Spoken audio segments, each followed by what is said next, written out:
Modern যুগের undercover agent প্রাচীনকালের এক অত্যাচারী বদমাইশ বাচ্চা মেয়ের দেহে পৌঁছে যায় এবং শত্রু দেশের রাজকুমারকে সে বশ করে নিজের কাজে লাগানোর জন্য। এবার তাদের ছোট থেকে বড় হওয়ার গল্প আর তাদের সম্পর্ক কিভাবে এগোবে সেই নিয়ে একটা খুবই ইন্টারেস্টিং এবং প্রতিশোধমূলক ড্রামা আজকে শেয়ার করব। তাহলে চলো শুরু করা যাক।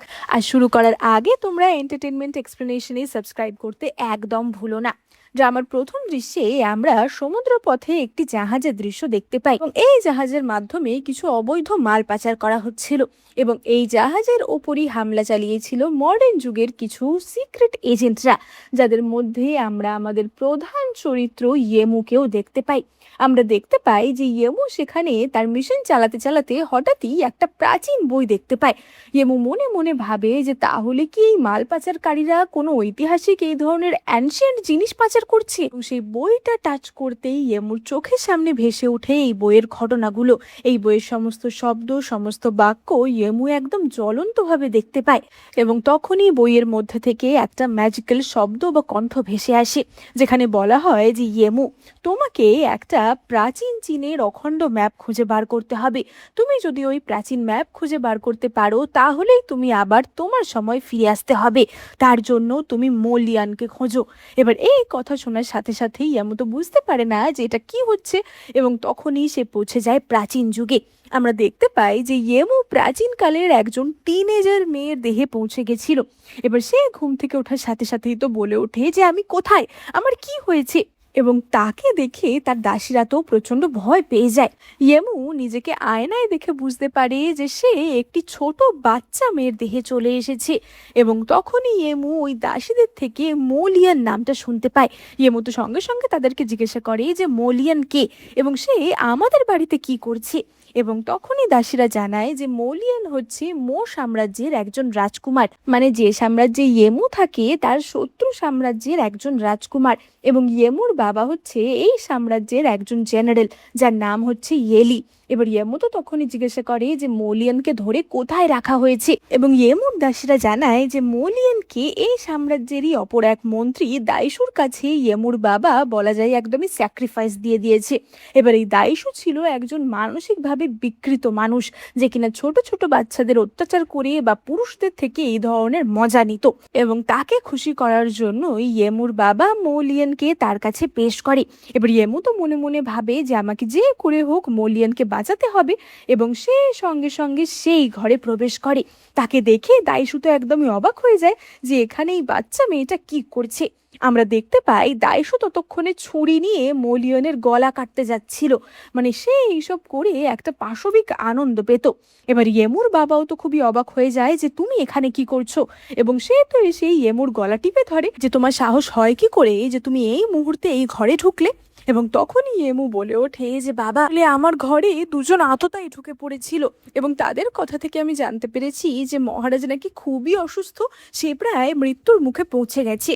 এবার মহারাজের অসুস্থতার কথা শুনে ইয়েলি এবং দাইশু দুজনেই একটুখানি চমকে ওঠে যে এটা কি সত্যি কথা, তাহলে আমাদেরকে ভীষণই সতর্ক থাকতে হবে। কারণ ইয়েলি মানে ইয়েমুর বাবা অনেকদিন ধরেই মহারাজ হতে চাইছিল, তাই জন্য সে ভিতরে ভিতরে নানা রকমের ষড়যন্ত্র করছিল এবং ইয়েমু তো অলরেডি গল্পের ঘটনা সবই জানতো, তাই জন্য ইয়েমু এরকম একটা কথা বলে তাদেরকে এখান থেকে সরিয়ে দেয়। এবার ইয়েলি আর দাইশু সেখান থেকে চলে যেতেই মোলিয়ান তো রাগে গড়গড় করতে থাকে যে তোমাকে কে বলেছিল আমাকে বাঁচানোর জন্য, এর থেকে আমাকে মেরে ফেলাই বেশি ভালো হতো।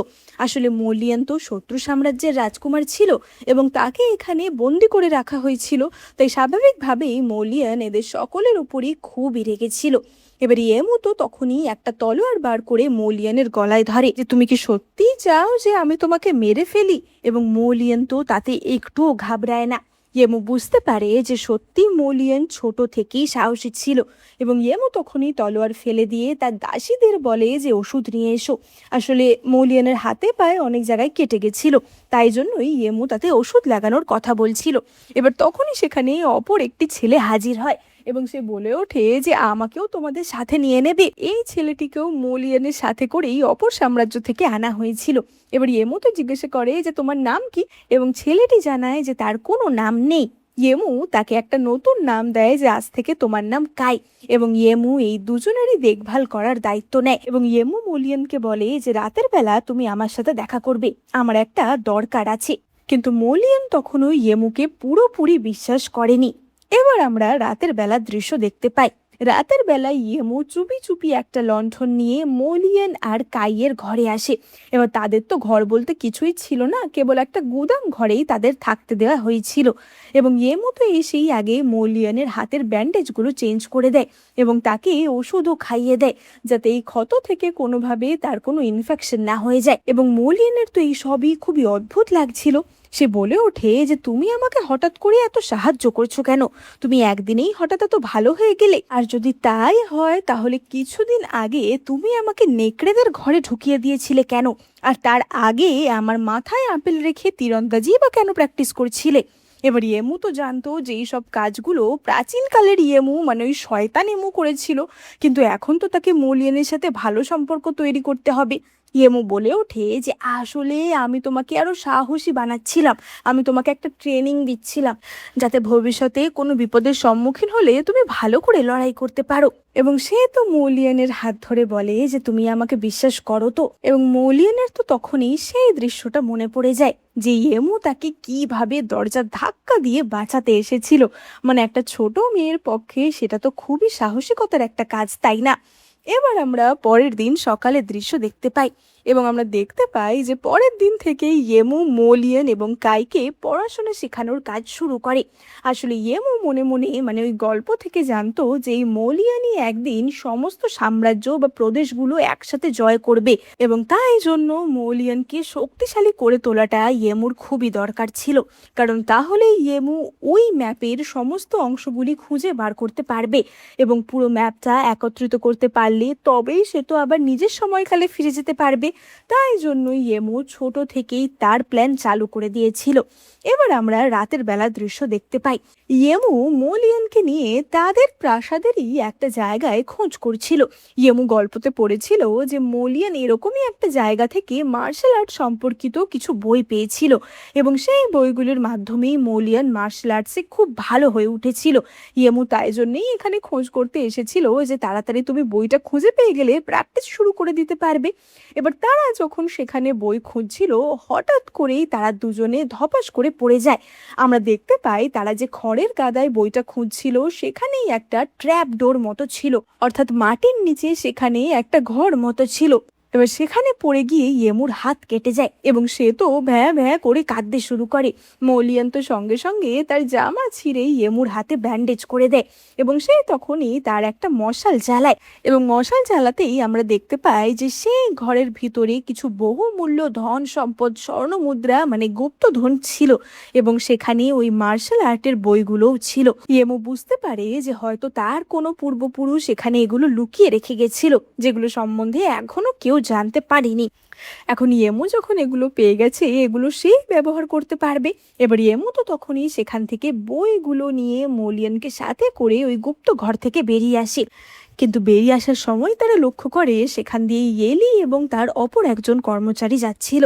এবার ইয়েমু তো সঙ্গে সঙ্গে মোলিয়ানকে নিয়ে পাথরের আড়ালে লুকিয়ে পড়ে, কিন্তু তাদের পায়ের আওয়াজ ইয়েলি শুনতে পেয়ে যায়। এবার ইয়েলি তো তখনই চেঁচিয়ে ওঠে যে কে ওখানে, কে পাথরের আড়ালে দাঁড়িয়ে আমার সব কথা শুনছে? এবং তখনই মৌলিয়ান পাথরের আড়াল থেকে বেরিয়ে আসে যে আমি তোমাদের কোনো কথা শুনিনি, আমি খালি এখান দিয়ে যাচ্ছিলাম। এবং ইয়েলি তো তার গলা টিপে ধরে যে সত্যি করে বলো তুমি কি কথা শুনেছ, কারণ তখন ইয়েলি তার ওই কর্মচারীর সাথে মহারাজকে হত্যার প্ল্যান করছিল এবং এই প্ল্যান যদি অন্য কেউ শুনে নেয় তাহলে তো সেটা তার পক্ষে খুবই বিপজ্জনক হয়ে যাবে। তাই জন্য ইয়েলি পারলে তখন মোলিয়ানকে গলা টিপে মেরেই ফেলছিল, কিন্তু তখনই সেখানে ইয়েমু ছুটতে ছুটতে আসে। ইয়েমু বলে ওঠে যে বাবা, আমি একটা স্বপ্ন দেখেছি, আমি দেখলাম স্বপ্নে আমাকে আমার গ্র্যান্ডফাদার বলছে যে এখানে একটা বড় সম্পত্তি বা গুপ্তধন লুকানো রয়েছে। এবার গুপ্তধনের কথা শুনেই ইয়েলি তো তখনই মোলিয়ানকে ছেড়ে দেয় এবং ইয়েমু তার বাবার মনটা আসলে অন্যদিকেই ঘোরানোর চেষ্টা করছিল।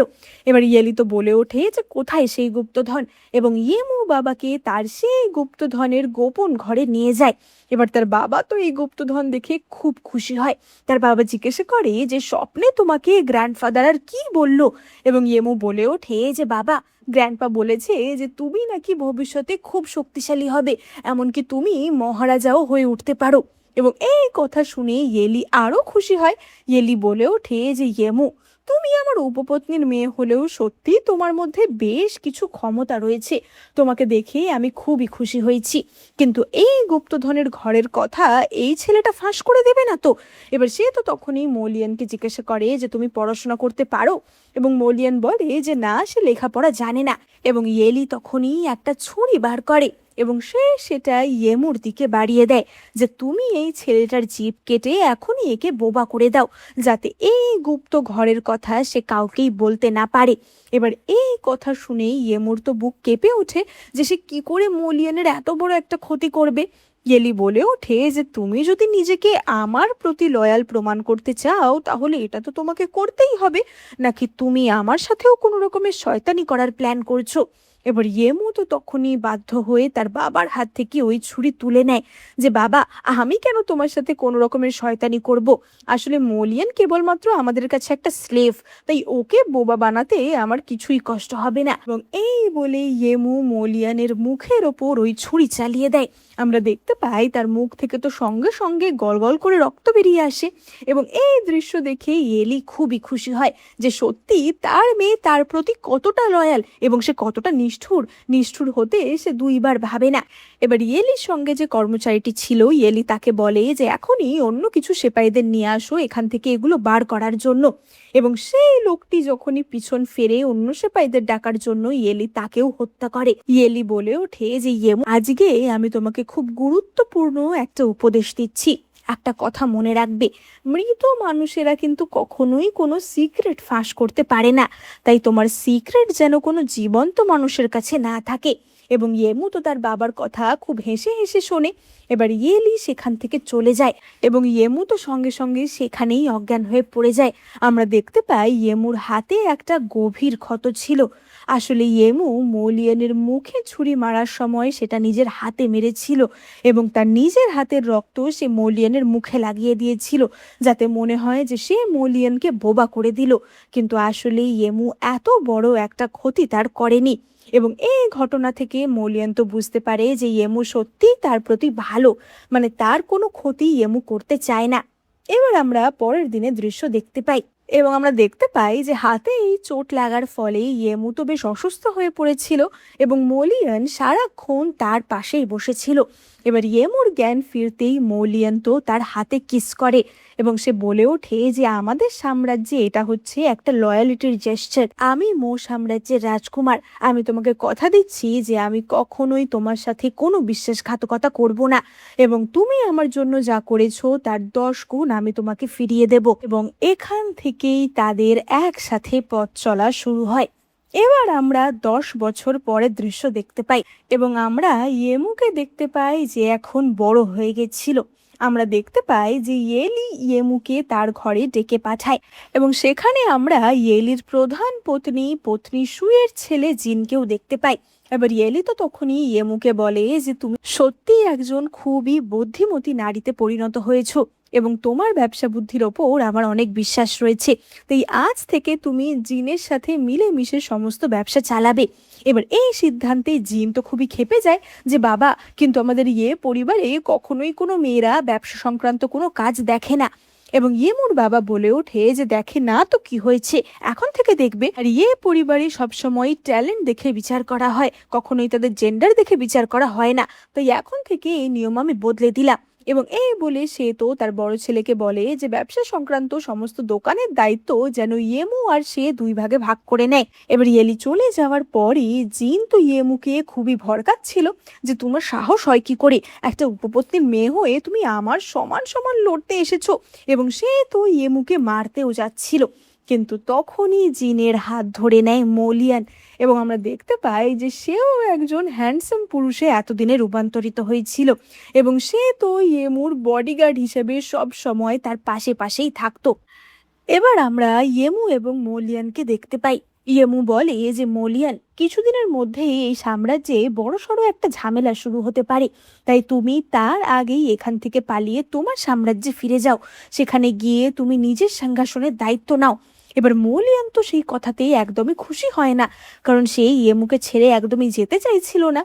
ইয়েমু মনে মনে ভাবে যে আমিও তোমাকে যেতে দিতে চাই না, কিন্তু গল্পের প্লট অনুযায়ী তোমাকে গিয়ে সিংহাসনটা তো দখল করতে হবে, কারণ তুমি যদি রাজা না হও তাহলে এই সবকটা প্রদেশ জয় করে কি করে এই সাম্রাজ্যটাকে একত্রিত করবে। এবং মলিয়ান তো তখনই বলে ওঠে যে আমি তো তোমার কাছেই থাকতে চাই, এখানে যদি কোনো সমস্যা শুরু হয় তাহলে তোমাকে প্রোটেক্ট করাটা আমার কাছে বেশি জরুরি। এবার তখনই সেখানে কাই হাজির হয়। কাইও তো এখন বড় হয়ে গেছিল। কাই জানায় যে ইয়েমুকে তার মা ডাকছে, মানে তার বাবার প্রধান পত্নী সু ডাকছে, যদিও এটা ইয়েমুর নিজের মা ছিল না, ইয়েমু ইয়েলির একজন উপপত্নীর মেয়ে ছিল। এবার ইয়েমু সেখানে যাওয়ার সঙ্গে সঙ্গে সুয়ের একজন কর্মচারী সেখানে কিছু গাছপালা এরকম আগুনে জ্বালানো হচ্ছে একটা পাত্রে এনে রেখে দেয়, যার ফলে ইয়েমু তো সঙ্গে সঙ্গে কাঁচতে শুরু করে। উপপত্নী সু তখনই বলে ওঠে যে ইয়েমু, তোমার মনে হয় কিছু অসুখ হয়েছে, এখানে আসার পর থেকেই তুমি কাশি দিচ্ছ, তাই তোমাকে এই ওষুধটা খাইয়ে দিই। এবং সে জোর করে ইয়েমুকে একটা ওষুধ খাওয়ানোর চেষ্টা করে, যেটা আদেও ওষুধ ছিল না, বরং এক প্রকারের পয়জন ছিল। এবার এই দৃশ্য মলিয়ান এবং কাইতো দেখতে পায়, এবং তারা বুঝতে পারে যে এবার তাদেরকে কোনোভাবেই ইয়েমুকে বাঁচাতে হবে। কিন্তু তারা কি করবে, তাদের তো ইয়েলিকে ডেকে আনতে হবে। এবার সেই দিনই ইয়েলির সাথে আবারও ওই দাইসুর দেখা করতে আসার কথা ছিল, তাই জন্য ওপর থেকে হুকুম ছিল যে কেউই সেই দিন ইয়েলিকে ডিস্টার্ব করবে না। আর এইটার সুযোগ নিয়েই উপপত্নী সু ইয়েমুর ওপর এরকম অত্যাচার করা ঠিক করেছিল। এবার ওই দাইসু তো তখনও আগের মতোই বিকৃত মনস্ক ছিল, এবং তাই জন্য ইয়েলি তার জন্য বেশ কিছু ছেলে নিয়ে এসেছিল, এবং সেই ছেলেদের মধ্যেই হাজির হয় মলিয়ান। এবার এত বছর পর দাইসু আবারও মলিয়ানকে দেখতে পায়, এবং তার তো লোভে জিভ লক লক করতে থাকে। সে মলিয়ানের দিকে হাত বাড়াতেই মলিয়ান তার হাত মুচকে দেয়, এবং তখনই সেখানে কাই হাজির হয়, এবং সে তো বলে ওঠে যে ইয়েমুর মহা বিপদ, উপপত্নী সু তাকে মেরে ফেলার চেষ্টা করছে। এই কথা ইয়েলি তো বিশ্বাস করে না, এবং সে তো সোজা মলিয়ানের গলা টিপে ধরে যে তোমার এত সাহস হয় কি করে যে তুমি আমাকে এই সময় ডিস্টার্ব করছো। এবং তখনই মলিয়ান একটা শিলমোহর বার করে। এই শিলমোহরটা ছিল ওই ছোটবেলার গুপ্তধন থেকে পাওয়া শিলমোহরদের মধ্যে একটা। আসলে এটা দিয়ে মলিয়ান ইয়েলিকে কাইন্ড অফ ব্ল্যাকমেল করছিল, তোমার একটা সিক্রেট আমি জানি, সুতরাং আমাকে কোনো ক্ষতি করার চেষ্টা করো না। এবার ইয়েলি তো জানতো যে মলিয়ান বোবা, তাই জন্য মলিয়ান কিন্তু তার সামনে কোনো কথা বলছিল না। অপরদিকে আমরা উপপত্নী সু এবং ইয়েমুকে দেখতে পাই, এবং আমরা দেখতে পাই যে উপপত্নী সু তো ইয়েমুর ওপর খুবই অত্যাচার করছিল, এবং সে জোর করে ওই ওষুধটা ইয়েমুকে খাওয়ানোর চেষ্টা করছিল। কিন্তু ততক্ষণে সেখানে মলিয়ান এবং কাই ইয়েলিকে নিয়ে হাজির হয়। ইয়েলি নিজের চোখে তার পত্নীর এরকম একটা নৃশংস দৃশ্য দেখতে পায়, এবং সে তো সঙ্গে সঙ্গে তাকে সেখানেই থামিয়ে দেয় যে তোমার সাহস হয় কি করে যে তুমি আমার মেয়ের ওপর এরকম অত্যাচার করছো। উপপত্নী সু বলে ওঠে যে ও আসলে আমার কিছু মূল্যবান মুক্ত চুরি করেছে, তাই জন্যই আমি ওকে শাস্তি দিচ্ছিলাম। ইয়েলি মনে মনে ভাবে যে ছোটবেলায় অত বড় গুপ্তধনের সন্ধান পেয়েও যেই মেয়ে গুপ্তধনে লোভ করে না, সে কি কখনোই মুক্ততে লোভ করবে। এবং সে বুঝতে পারে যে উপপত্নী সু মিথ্যে কথা বলছে, এবং সে তো সঙ্গে সঙ্গে উপপত্নী সুকে 15 দিনের জন্য গৃহবন্দী থাকার আদেশ দেয়। অপরদিকে মলিয়ান তো তখনই ইয়েমুকে কোলে তুলে নেয়, এবং সে ইয়েমুকে নিয়ে তার ঘরে ফিরে আসে। এবার ইয়েমু যখন রেস্ট করছিল, ইয়েমুর ঘরের বাইরে বসেই মলিয়ান অপেক্ষা করছিল, এবং সে তো রাগের চোটে নিজেই নিজেকে আঘাত করছিল যে কেন আমি ইয়েমুকে ঠিকভাবে প্রোটেক্ট করতে পারলাম না, কেন তাকে এরকম একটা অপমানের সম্মুখীন হতে হলো।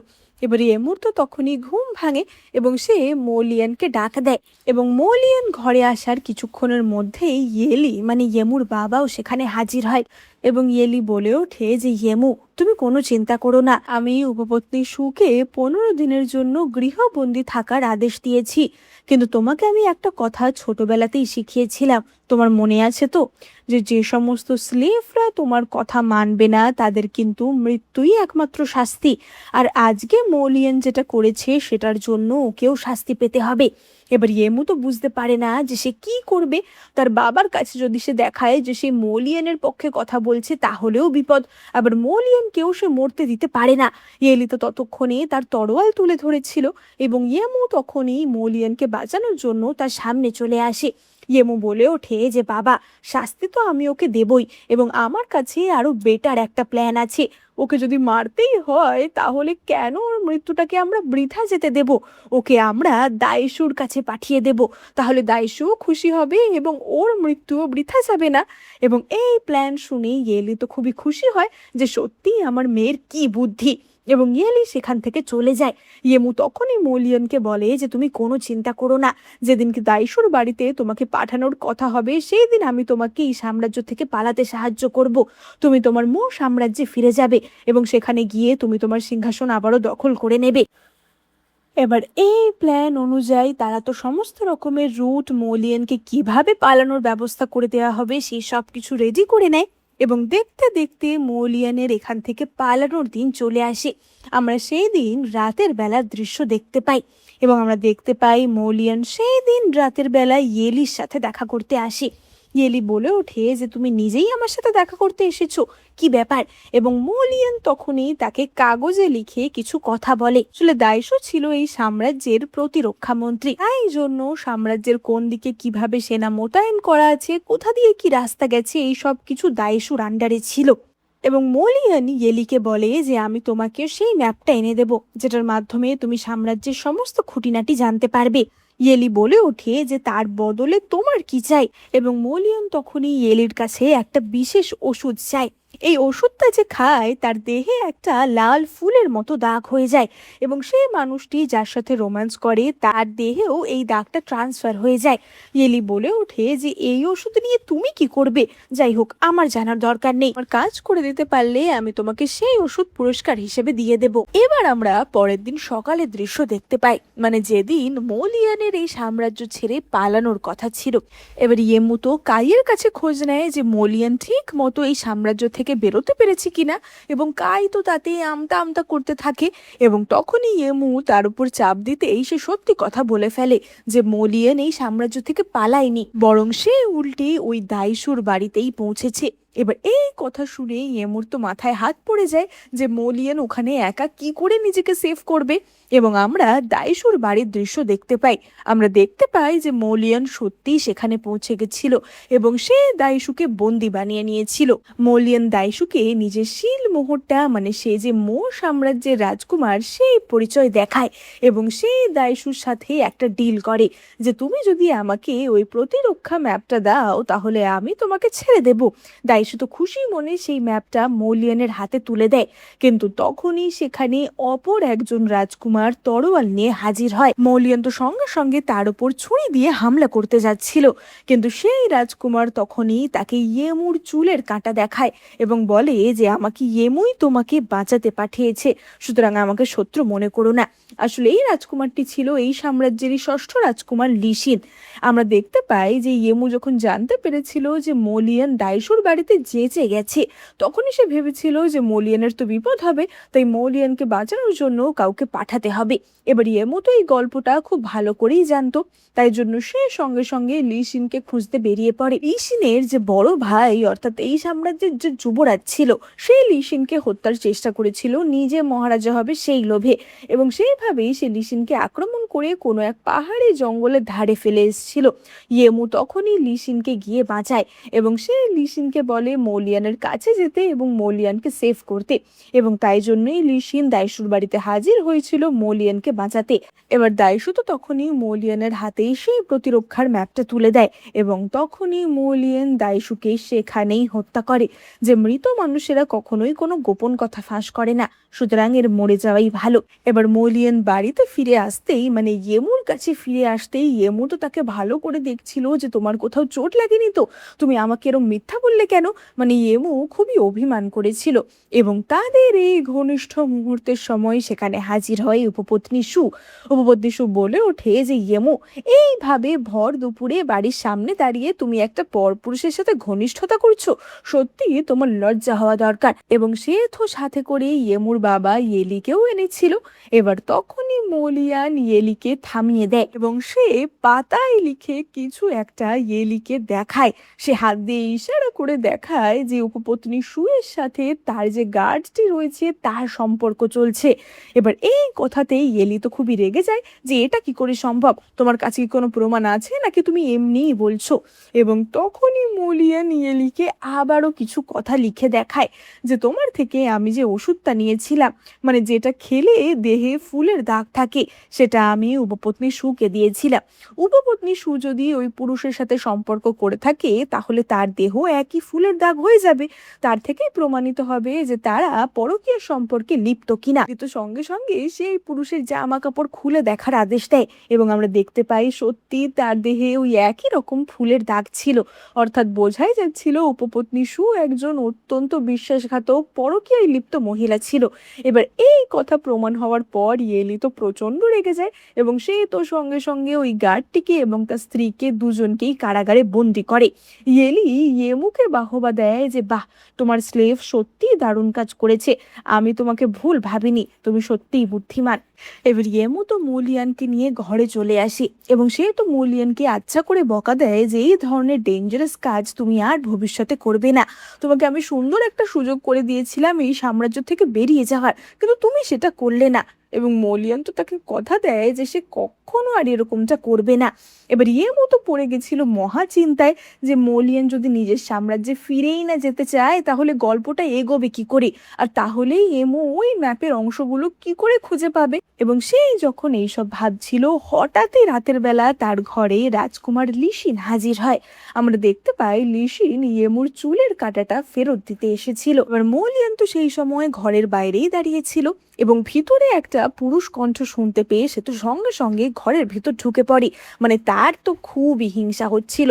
এবার তারা দুজন ঘর থেকে বেরিয়ে আসতেই লিসিন জিজ্ঞাসা করে যে মলিয়ান, তোমার কি ইয়েমুর সাথে কোনো সম্পর্ক রয়েছে? মলিয়ান বলে যে আমি কেবলমাত্র ইয়েমুর বডিগার্ড। এবং লিসিন তো বলে ওঠে যে ও তাহলে তো ভালোই, তাহলে আমি ইয়েমুর সাথে আমার সম্পর্ক এগোনোর কথা ভাবতে পারি। এবং মলিয়ান তো তখনই তার ছুরি বার করে লিসিনের গলায় ধরে যে এই কথা ভাবলেও কিন্তু তোমার মৃত্যু হবে। লিসিন বলে ওঠে যে এইসব ব্যাপার ছাড়ো, আসলে আমি তোমার সাথে মিলিত হয়ে কাজ করতে চাই। আমি শিওর যে ইয়েমো তোমাকেই ভালোবাসে, সেই নিয়ে আমার কোনো চিন্তা নেই। কিন্তু তুমি যদি আমাকে সাহায্য করো তাহলে তুমি তোমার সাম্রাজ্যের রাজা আর আমি আমার সাম্রাজ্যের রাজা হতে পারবো। এবং তারা কাইন্ড অফ নিজেদের মধ্যে একটা ডিল করে। অপরদিকে আমরা ইয়েমুকে দেখতে পাই, সে তো দিন রাত এটাই ভাবছিল যে মলিয়ানকে কি করে মো সাম্রাজ্যে ফেরত পাঠাবে। এবং এরকমই একদিন ভাবতে ভাবতে সে নিজেদের বাড়ির মধ্যে দিয়েই হাঁটছিল। তখনই হঠাৎ তার সামনে হাজির হয় উপপত্নী সু, যাকে কিনা এতদিন বন্দি করে রাখা হয়েছিল। কোনোভাবে উপপত্নী সু বন্দিখানা থেকে বেরিয়ে এসেছিল এবং সে তো একটা ছুরি নিয়ে ইয়েমুকে ভয় দেখাতে থাকে যে তুমি কি ভেবেছো তুমি আমাকে এইভাবে দাবিয়ে রাখতে পারবে? তুমি আমার ছেলের জায়গা নিয়ে নেবে? আমি কখনোই সেটা হতে দেব না। আমাকে যদি মরেও যেতে হয় আমি যাব, কিন্তু তোমাকে আমি উচিত শিক্ষা দিয়েই যাব। এবং এই বলে সে তো ছুরিটা ইয়েমুর দিকে চালাতে যায়, কিন্তু ছুরিটা ইয়েমুর দিকে না, সে ছুরিটা নিজের পেটেই ঢুকিয়ে নেয় এবং চেঁচাতে থাকে যে ইয়েমু, তুমি আমাকে এইভাবে হত্যা করবে সেটা আমি ভাবতে পারিনি, আমি তোমার কি ক্ষতি করেছিলাম ইত্যাদি বলতে বলতে সে তো সেখানেই মারা যায়। ততক্ষণে সেখানে তো ইয়েলিও চলে এসেছিল। ইয়েলি অবাক হয়ে যায় যে ইয়েমু কেন উপপত্নী সুকে মারবে। এবার জিন মানে উপপত্নী সুয়ের বড় ছেলেও ততক্ষণে সেখানে চলে আসে এবং সে তো সেখানে কান্নাকাটি শুরু করে দেয় যে বাবা, তুমি কি এখনো অন্ধ হয়ে থাকবে? তুমি কি ইয়েমুকে শাস্তি দেবে না? এবং ইয়েমু তখনই বলে ওঠে যে বাবা, আমাকে শাস্তি দিলে আমি সেই শাস্তি মাথা পেতে নেব, কিন্তু তার আগে তুমি ব্যাপারটা একটুখানি যাচাই করে তো দেখো। আমি যদি ছুরিটা কারোর পেটে ঢুকাতাম তাহলে ছুরিটা লম্বালম্বি থাকতো, এখানে সেটা আড়াআড়ি রয়েছে, কারণ উপপত্নী সুই সেটা নিজের পেটে ঢুকিয়েছে। তাছাড়া আমি যদি তাকে হত্যা করতাম তাহলে তাকে যেখানে বন্দি করে রাখা হয়েছিল আমাকে সেখানে যেতে হতো। আমি কি করে তাকে এইভাবে ভরা প্রাসাদের মাঝখানে নিয়ে আসবো? বোঝাই যাচ্ছে যে সে নিজে থেকেই এখানে এসেছে। এবং এইসব কথা শুনে ইয়েলি বুঝতে পারে যে ইয়েমু সত্যি কথাই বলছে। তাই জন্য ইয়েলি ইয়েমুকে কোনো রকমের শাস্তি দেয় না এবং মরার আগে উপপত্নী সু যে প্ল্যান করেছিল সেই প্ল্যানও জলে চলে যায়। কিন্তু ইয়েলির মনে ইয়েমুকে নিয়ে একটা সন্দেহ তৈরি হয় যে ইয়েমু সত্যি তার বাবার প্রতি লয়াল কিনা। এবার ইয়েলি তো ইয়েমুর সাথে দেখা করতে আসে যে ইয়েমু, তোমার কি আমাকে কিছু বলার আছে? ইয়েমু বুঝতে পারে যে এবার তাকে তার তথ্যের মধ্যে কিছু তথ্য ইয়েলিকে দিতে হবে এবং সে বলে ওঠে যে বাবা, আমি খবর পেয়েছি যে মহারাজ নাকি খুবই অসুস্থ এবং তাকে নাকি কিছু ভয়ঙ্কর ওষুধ দেওয়া হয়েছে তার হত্যার জন্য। এইটাই সুযোগ তোমার মহারাজ হওয়ার। এবার ইয়েলি তো এই কথা শুনে খুবই খুশি হয়। ইয়েমু বলে যে এই খবরটা আমাকে মৌলিয়ানই এনে দিয়েছে, কিন্তু যাতে মৌলিয়ান ভবিষ্যতে তোমার পথে কোনো বাধা না হতে পারে বা তোমাকে এই কথা দিয়ে ব্ল্যাকমেল না করতে পারে, তাই জন্য আমি আজকেই পা ভেঙে ওকে এই সাম্রাজ্যের বাইরে পাঠিয়ে দেব। এবং ইয়েলি তো এই কথা শুনে খুবই খুশি হয় যে বাহ, মেয়ে আমার কত বুদ্ধিমান হয়ে গেছে। আসলে ইয়েমু যে কোনোভাবে মৌলিয়ানকে এই সাম্রাজ্য থেকে বের করতে চাইছিল। এবার আমরা সেই দিন রাতে দৃশ্য দেখতে পাই এবং আমরা দেখতে পাই যে ইয়েমু তো মৌলিয়ানের জন্য একটা জন্মদিনের কেকের আয়োজন করেছিল, কারণ সেই দিন মৌলিয়ানের জন্মদিন ছিল। এবং মোমবাতি নেভানোর সময় ইয়েমু তো তাকে জিজ্ঞাসা করে যে তুমি কি উইশ চাইলে, এবং মৌলিয়ান তখনই বলে যে আমার একটা উইশ আছে, আমি তোমার সাথে ঘুমোতে চাই। মানে এখানে সে লিটারাল সেন্সেই কথাটা বলেছিল। এবার ইয়েমু তো কিছুক্ষণের মধ্যেই ঘুমিয়ে পড়ে এবং মৌলিয়ান তখনই উঠে পড়ে, সে এই সাম্রাজ্য থেকে বেরিয়ে যায়। আমরা দেখতে পাই কিছু সপ্তাহের মধ্যেই ইয়েলি প্রচুর পরিমাণ সেনা নিয়ে সাম্রাজ্যের প্রাসাদ দখল করে এবং সে মহারাজাকে হারিয়ে রাজগদি জয় করে নেওয়ার পর্যায়ে পৌঁছে যায়। ইয়েলি এবং ইয়েমু রাজপ্রাসাদের সিংহাসন দখলের জায়গায় পৌঁছে গেছিল, কিন্তু তখনই সেখানে হাজির হয় লিশিন এবং মৌলিয়ান। আসলে লিশিন তো এই সাম্রাজ্যেরই ষষ্ঠ রাজকুমার ছিল। এবার মৌলিয়ানকে দেখে ইয়েলির মাথা তো খারাপ হয়ে যায় যে তুমি আবার এতদিন পর এখানে কি করে এলে, আর যেই মুহূর্তে আমি রাজা হব তখনই তোমায় আসতে হলো। এবং সে মৌলিয়ানের ওপর আক্রমণ শুরু করে দেয়। মৌলিয়ানও কম বড় যোদ্ধা ছিল না, সুতরাং তারা দুজন তলোয়ারবাজিতে একদম সমানে সমানেই ছিল এবং মৌলিয়ান এক পর্যায়ে ইয়েলিকে হারিয়ে দেয়। কিন্তু তখনই ইয়েলি তার কালো জাদু ব্যবহার করে। আসলে ইয়েলি অনেক দিন ধরেই এই কালো জাদু প্র্যাকটিস করছিল এবং এই কালো জাদুর মাধ্যমে সে তার নিজের সৈন্যদের হত্যা করেই তাদের শক্তি শোষণ করতে থাকে। এবার এই দৃশ্য দেখে লিশিন তো বলে ওঠে যে এ পরবর্তীকালে রাজা হবে, যে কিনা নিজের সৈন্যদের মেরে তার শক্তি শোষণ করতে দুইবার ভাবে না, সে কিনা এর পরে রাজা হবে। মৌলিয়ান তো সঙ্গে সঙ্গে তার তরোয়াল দিয়ে ইয়েলিকে হত্যা করতে যাচ্ছিল, কিন্তু তখনই ইয়েলির সামনে চলে আসে ইয়েমু এবং ইয়েলি তখনই ইয়েমুকে সামনে রেখে সেখান থেকে পালায়, মানে তাকে সমেতই সেখান থেকে পালায়। এবার আমরা ইয়েমু এবং ইয়েলিকে একটা ঘরে দেখতে পাই। ইয়েলির অবস্থা একদমই শোচনীয় হয়ে পড়েছিল এবং সে আর বেশিক্ষণ বাঁচত না। এবং ইয়েলি তখনই বলে ওঠে যে ইয়েমু, তোমার 7 বছরের জন্মদিনের পর থেকেই তুমি হঠাৎ করে বদলে গেছিলে, হঠাৎ করেই তুমি বড্ড বেশি বুদ্ধিমান হয়ে গেছিলে। আমি সত্যিই বুঝতে পারিনি যে সেটা আমার মেয়ে কিনা। মানে ইয়েমুর যে পরিবর্তনটা হয়েছিল, সে যে টাইম ট্রাভেল করে এসেছিল, সেটা ইয়েলি লক্ষ্য করেছিল বা বুঝতে পেরেছিল যে এটা তার নিজের মেয়ের থেকে অনেকটা আলাদা।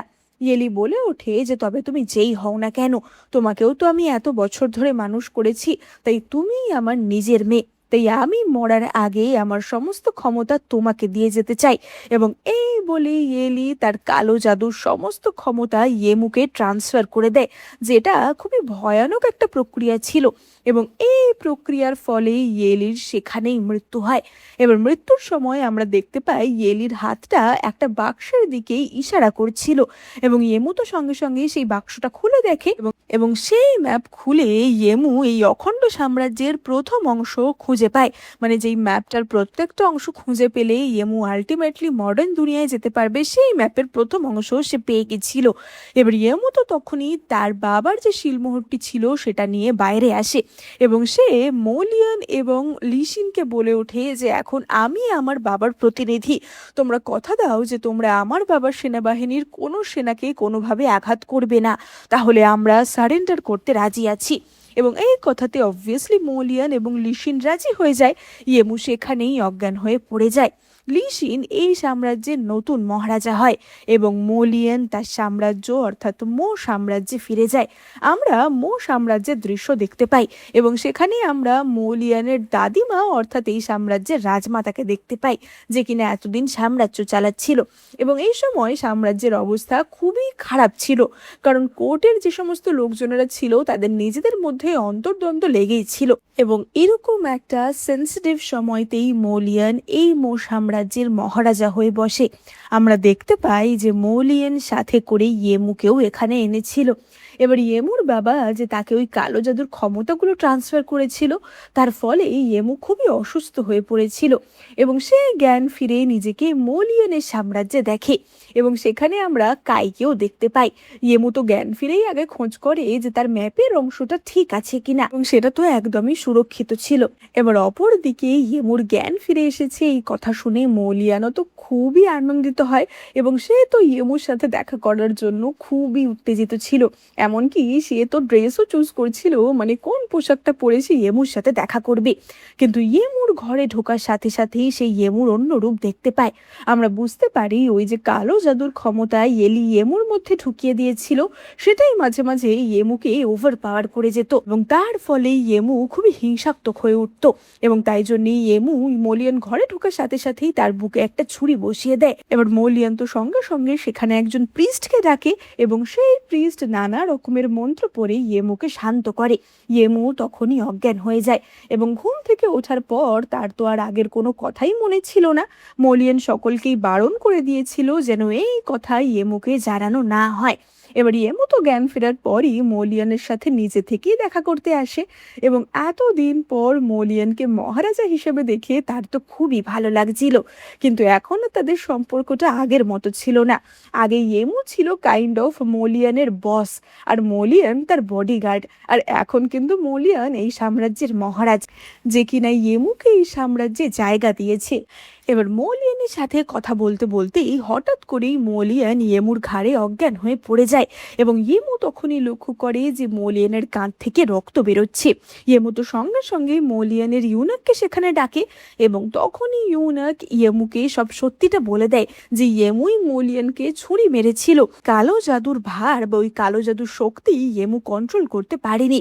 এবার ইয়েমুও তো এই কথা শুনে সেখানে অজ্ঞান হয়ে যায় এবং আমরা দেখতে পাই যে ইয়েমু জ্ঞান ফিরলে দেখে যে তার বিছানার পাশে একটা চিরকুট রাখা এবং সেই চিরকুটে লেখা রয়েছে যে মৌলিয়ান তোমার বাবাকে হত্যা করেছে। ইয়েমু বুঝতে পারে যে এই চিরকুটটা তাকে রাজমাতা মানে মৌলিয়ানের দাদিমাই পাঠিয়েছে, তাই ইয়েমু মৌলিয়ানের দাদিমার সাথে দেখা করতে যায়। এবার ইয়েমু তো তখনই রাজমাতার কাছে গিয়ে পৌঁছায়।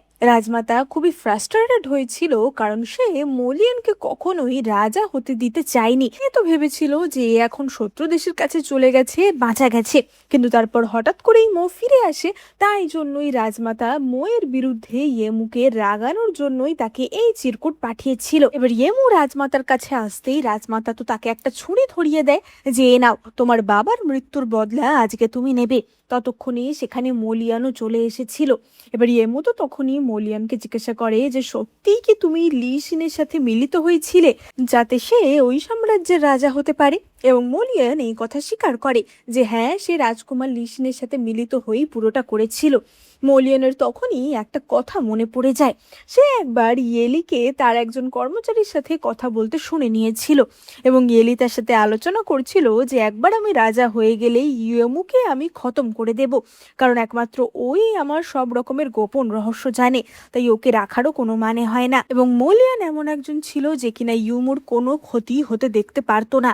যখন উপপত্নী সুও ইয়েমুর ক্ষতি করতে চেয়েছিল মৌলিয়ান তারও বদলা নিয়েছিল, তাই মৌলিয়ান ইয়েলিকে কি করেই বা ছেড়ে দিত। এবার ইয়েমু তো ছুরি নিয়ে তখনই মৌলিয়ানের দিকে এগিয়ে যায় এবং সে বলে ওঠে যে তোমরা কেউই মনে হয় আমার বাবার মৃত্যুর ব্যাপারে সত্যিটা জানো না। আমার বাবা আমার জন্যই মরেছে।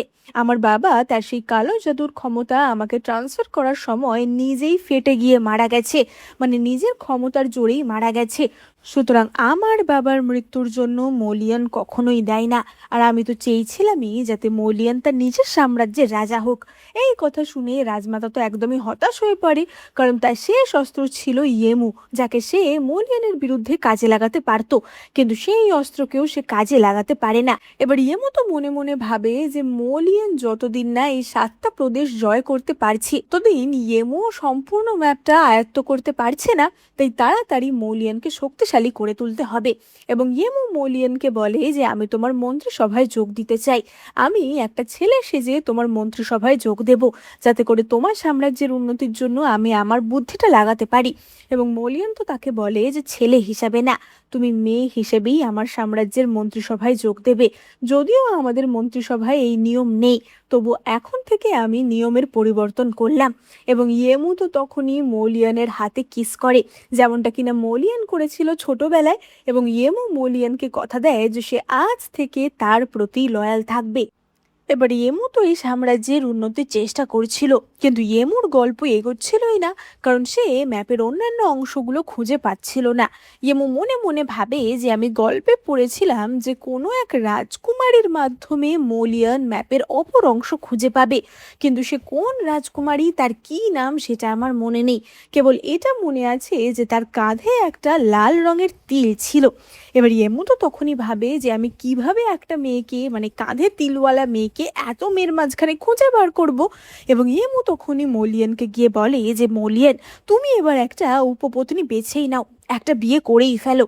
আসলে ইয়েমু চাইছিল যে কোনোভাবে তার মিশনটা কমপ্লিট করতে। এবার এমু তো তার পরের দিনই বেশ কিছু অভিজাত ঘরের মহিলাদের একটি ব্যাঙ্কুয়েটে ডাকে এবং তাদেরকে ইনভাইট করে যে সেই মোলিয়ানের সাথে তাদের সকলের পরিচয় করিয়ে দেবে। এবার তারা সকলেই সেখানে অফ শোল্ডার ড্রেস পরে এসেছিল এবং সেখানে ইয়েমু রাজকুমারী সুয়ানকে দেখতে পায়, যার কাঁধে কিনা ওরকমই একটা তিল ছিল। ইয়েমু বুঝতে পারে যে এই মেয়েটার মাধ্যমেই সে ম্যাপের একটা অংশ পেতে পারে, কিন্তু ততক্ষণে মোলিয়ান সেখানে চলে আসে এবং আমরা দেখতে পাই যে মোলিয়ান তো সব মহিলাকেই সেখান থেকে তাড়িয়ে দেয় যে আমি কাউকেই এখানে দেখতে চাই না। কিন্তু ইয়েমুর তো যাকে খুঁজে পাওয়ার ছিল তাকে সে খুঁজে পেয়ে গেছিল। এবার ইয়েমু পরের দিন টেম্পেলে যায়, কারণ সে জানতো যে রাজকুমারী সুয়ান মাসের 15 তারিখে টেম্পেলে আসে প্রে করতে। এবং ইয়েমু তো সেখানে গিয়ে কাইকে কাজে লাগায়। সে কাইকে একটা পাউচ দিয়ে বলে যে এটা রাজকুমারী সুয়ানকে দিয়ে দেবে, তাহলেই রাজকুমারী সুয়ান আর মোলিয়ানের মধ্যে একটা সম্পর্ক গড়ে উঠবে। এই রাজকুমারী সুয়ানকে যদি মোলিয়ান বিয়ে করে তাহলে তারও পলিটিক্যালি উন্নতি হবে, কারণ রাজকুমারী সুয়ানের থেকেও সে বেশ কিছু সেনাবাহিনীর সাহায্য পাবে, যার ফলে মোলিয়ান আরো শক্তিশালী হয়ে উঠবে। সে তাড়াতাড়ি করে 7টা প্রদেশ জয় করে নেবে এবং তারপর ঝামেলা চুকিয়ে ইয়েমু তার নিজের সময় ফিরে যাবে। এবার কাই তো কথা মতো রাজকুমারী সুয়ানকে ওই পাউচটা দিয়ে দেয় এবং সেই পাউচ নিয়ে রাজকুমারী সুয়ান মোলিয়ানের কাছে চা নিয়ে যায়, কিন্তু পাউচের গন্ধের প্রভাবে সে তো সেখানেই অজ্ঞান হয়ে পড়ে গেছিল। মোলিয়ান তো তখনই দেখে যে দরজা দিয়ে উকি মেরে ইয়েমু তাদেরকে দেখছে। মোলিয়ান বুঝতে পারে যে তার মানে পুরো ব্যাপারটা ইয়েমুই করিয়েছে এবং সে তো তখনই সুয়ানকে সেখান থেকে তাড়িয়ে দেয়। এবার আমরা রাতের বেলার দৃশ্য দেখতে পাই। ইয়েমু ঘরে এসে দেখে যে মোলিয়ান একদম ঘর অন্ধকার করে সেখানে বসে রয়েছে। মোলিয়ান বলে ওঠে যে ইয়েমু, তুমি এমনটা কেন করছো, তুমি কি চাও? ইয়েমু বুঝতে পারে যে মোলিয়ান তার উপর খুবই রাগ করেছে এবং সে বলে ওঠে যে আমি তোমার ভালোর জন্যই এমনটা করছিলাম। সোয়ানের সাথে বিয়ে হলে তুমি আরো শক্তিশালী হয়ে উঠবে। সোয়ানের মা বেইহান প্রদেশের রাজকুমারী, তাই তুমি যদি ওকে বিয়ে করো তাহলে ও তো পরবর্তীকালে তোমাকে সাহায্য করবে। কিছুদিনের মধ্যেই আমাদের অন্যান্য প্রদেশের সাথে যুদ্ধের সম্ভাবনা রয়েছে, আমরা যদি একটা প্রদেশের সাহায্য নিতে পারি তাহলে তো আমাদেরই সুবিধা হয়। এবং মোলিয়ান তো তখনই বলে ওঠে যে আমি কারো সাহায্যের জন্য কাউকে বিয়ে করব না, আমি এরকম পলিটিক্যাল ম্যারেজকে ঘেন্না করি, তাই তুমিও ভবিষ্যতে আর এরকম চেষ্টা করো না। এবার ইয়েমু তো পরের দিন ভাবছিল যে তাহলে এবারে সে কি করবে, এবং তখনই হঠাৎ তার প্রাসাদের বাইরে একজন ক্ষত বিক্ষত লোককে দেখা যায়। এবার সে তো ইয়েমুকে বলে ওঠে যে দয়া করে আমাকে সাহায্য করো। এবার ইয়েমু বুঝতে পারে না যে এই লোকটা কে এবং সে এখানেই বা কি করে এলো। ইয়েমু বলে যে সামনেই চিকিৎসালয় রয়েছে, তুমি সেখানে চলে যাও। এবার লোকটি তো তখনই বলে ওঠে যে ইয়েমু, তুমি যে জিনিসটা খুঁজছো সেটা আমার কাছে রয়েছে, এটার বদলে কি তুমি আমায় সাহায্য করবে? এবং আমরা দেখতে পাই সেই লোকটির কাছে ইয়েমু যে ম্যাপটা খুঁজছিল তার একটা অংশ ছিল। ইয়েমু তো সঙ্গে সঙ্গে তাকে উদ্ধার করে। আমরা জানতে পারি যে এই ছেলেটি শিলিং প্রদেশের 6ষ্ঠ রাজকুমার হাওড়ান ছিল এবং এই রাজকুমারকে তার দাদা হত্যার চেষ্টা করেছিল, তাই জন্যই সে সেখান থেকে পালিয়ে আসে এবং সে এর আগেই ইয়েমুর নামও শুনেছিল, তাই জন্যই সে ডাইরেক্ট ইয়েমুর কাছে এসেছিল সাহায্যের জন্য। এবার তখনই তো সেই ঘরে মোলিয়ান ঢুকে পড়ে এবং সে তো হাওড়ানকে দেখে খুবই প্রথমে রেগে গেছিল যে এই ছেলেটা কে আর এখানে কি করছে, কিন্তু ইয়েমু তাকে সবকিছু খুলে বলে। এবার হাওরান তো তখনই বলে যে আসলে ইয়েমুর 6 বছরের জন্মদিনে সে ইয়েমুদের বাড়িতে নিমন্ত্রিত ছিল এবং তখন থেকেই সে ইয়েমুকে দেখেছিল। হাওরান সেখানে জলে পড়ে গেছিল এবং ইয়েমু তাকে বাঁচিয়েছিল, তাই জন্যই সে ইয়েমুকে মনে রেখেছে এবং খুঁজে খুঁজে ইয়েমুর কাছেই এসেছে।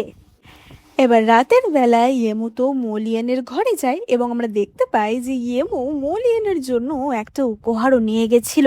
মোলিয়ান তো তাকে জোর করে নিজের পাশে বসিয়ে রাখে এবং বসে থাকতে থাকতে ইয়েমুর ঘুমই এসে গেছিল। তখনই মোলিয়ানের কাছে তার সেনাপতি আসে এবং সে জানায় যে মোলিয়ানের কথা মতো সে তো হাওরানকে হত্যা করতে গেছিল, কিন্তু হাওরানের কিছু বিশেষ ক্ষমতা রয়েছে এবং সেই ক্ষমতার প্রভাবেই হাওরান মোলিয়ানের লোকদের একদমই স্ট্যাচু করে দিয়েছিল, তাই জন্য তারা হাওরানের কোনো ক্ষতি করতে পারেনি। এবার মোলিয়ান বুঝতে পারে না যে হাওরান আসলে এখানে কি উদ্দেশ্য নিয়ে এসেছে। এবার আমরা এই সাম্রাজ্যের যে মন্ত্রী সেই মন্ত্রী লিকে দেখতে পাই এবং আমরা দেখতে পাই যে মো সাম্রাজ্যের মন্ত্রীর সাথে নর্থ সাম্রাজ্যের রাজকুমারী মেইলি দেখা করতে এসেছিল এবং তার মেয়ে আলানকেও সে সাথে নিয়ে এসেছিল। এবার এই আলান আসলে ছিল এই মন্ত্রীটিরই মেয়ে, যেটা কিনা একটা গোপন ঘটনা ছিল এবং মেইলিন এখন এসেছিল আলানের সাথে মোলিয়ানের বিয়ে দেওয়ার জন্য।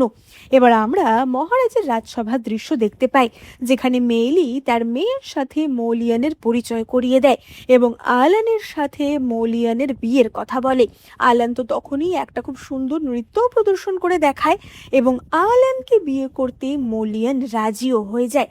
এবার এই ব্যাপারে ইয়েমু তো একটু চমকে যায় যে মোলিয়ান তো কোনো পলিটিক্যাল ম্যারেজ একদমই পছন্দ করতো না, তাহলে হঠাৎ করে কি হলো, সে কেন এই বিয়েতে রাজি হলো।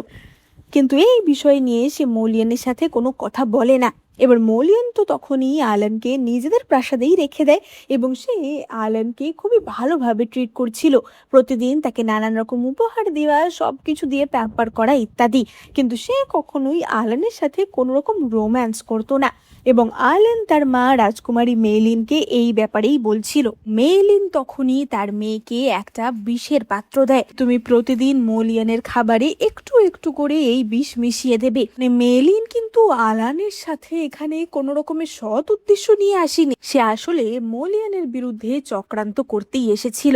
এবার আমরা রাজসভার দৃশ্য দেখতে পাই এবং আমরা দেখতে পাই যে এই আলান রাজপ্রাসাদে আসার পর থেকেই মোলিয়ান তার রাজসভার কাজে খুবই ফাঁকি দিচ্ছিল। বেশিরভাগ দিনই সে অ্যাবসেন্ট থাকতো এবং এইসব কাজ সে খুব একটা মন দিয়ে করছিল না এবং তাই জন্য ইয়েমু তো বেশ রেগে গেছিল এবং সে তো মোলিয়ানের ব্যাপারে এই নিয়ে কথা বলতে যায়, কিন্তু মোলিয়ান তাকে ঘরে ঢুকতে দেয় না, কারণ সে নাকি তখন আলানের সাথে ব্যস্ত ছিল। এবার ইয়েমু এইসব যতই দেখছিল তার তো খুবই রাগ উঠছিল, সে বুঝতে পারছিল না যে মোলিয়ান হঠাৎ এরকম বিহেভ কেন করছে। সে তো মোলিয়ানকে এই ব্যাপারে সরাসরি বলে যে এদিকে তুমি প্রেম করছো, তার জন্য তোমার কাছে সময় আছে, কিন্তু তুমি রাজসভার একটা কাজ করতে পারছো না। মোলিয়ান বলে ওঠে যে রাজসভার কাজ করার জন্য এত কটা মন্ত্রীকে তো আমি রেখেইছি, তাহলে আবার আমাকে দরকার কেন? তারা যদি এটুকুও সামলাতে না পারে তাহলে তাদেরকে মায়না দিয়ে পুষছি কেন? এবং এই কথা শুনে ইয়েমু তো খুবই কষ্ট পেয়ে সেখান থেকে চলে আসে। আমরা দেখতে পাই রাতের বেলা মোলিয়ান ঠিকই ইয়েমুর ঘরে এসেছিল এবং ইয়েমু যখন ঘুমাচ্ছিল মোলিয়ান তখন তার সামনে বসেছিল এবং তখনই সেখানে হাওরান হাজির হয়। হাওরান বলে ওঠে যে এতই যখন ভালোবাসা তাহলে সামনে এরকম করো কেন? এবার মোলিয়ান তো হাওরানকে নিয়ে ঘরের বাইরে বেরিয়ে আসে এবং আমরা জানতে পারি যে মোলিয়ান কেন এরকমটা করছিল। আসলে মোলিয়ান আগে থেকেই মেলিনদের প্ল্যানের ব্যাপারে সবকিছু জানতো। মোলিয়ান বলে যে নর্থ প্রদেশের যে সমস্ত সেনাবাহিনী তারা আমাদের সাম্রাজ্য থেকে কিছুটা দূরেই সকলে পৌঁছে গেছে। আসলে তাদের সাম্রাজ্যে কিছুদিনের মধ্যেই খুবই ভয়ঙ্কর রকমের তুষারপাত হতে চলেছে, তাই তাদের ওখানে কৃষিকাজ বা অন্যান্য ধরনের কাজকর্ম জীবিকা সবকিছু সুযোগ সুবিধা চলে যাবে। তাই জন্যই আগে থেকে মেলিন প্ল্যান করে তার মেয়েকে নিয়ে এই সাম্রাজ্যে এসেছে, যাতে তারা এই সাম্রাজ্য দখল করে থাকতে পারে। আমি খুব ভালো করেই বুঝতে পারছি কিছুদিনের মধ্যে এই সাম্রাজ্যের অবস্থা খুবই ভয়ঙ্কর হতে চলেছে, মানে বিদেশিরা আক্রমণ করবে, একটা যুদ্ধ টাইপের পরিস্থিতির সৃষ্টি হবে। তাই জন্যই আমি চাই যেন ইয়েমু এখানে না থাকে, তুমি ঠিক সময় মতো ইয়েমুকে নিয়ে এই সাম্রাজ্য থেকে পালিয়ে যাবে। এবার মোলিয়ান তো রাজসভায় ঘোষণা করে দেয় যে সে 1 সপ্তাহের মধ্যে আলানকে একদম ধুমধাম করে বিয়ে করতে চলেছে এবং আলান তো সেই নিয়ে খুবই খুশি ছিল, এমনকি সে তো নিজের বিয়ের জামাটাও ইয়েমুকে দেখাতে আসে, কিন্তু সেটা ভালোবেসে নাকি ইয়েমুকে জেলাস ফিল করানোর জন্য সেটা সেই জানতো। এবং মৌলিয়ান তো তখনই সেখানে এসে ইয়েমুকে বলে যে তোমাকে আমি কালকে সকালেই এই সাম্রাজ্য থেকে দূরে পাঠিয়ে দেব।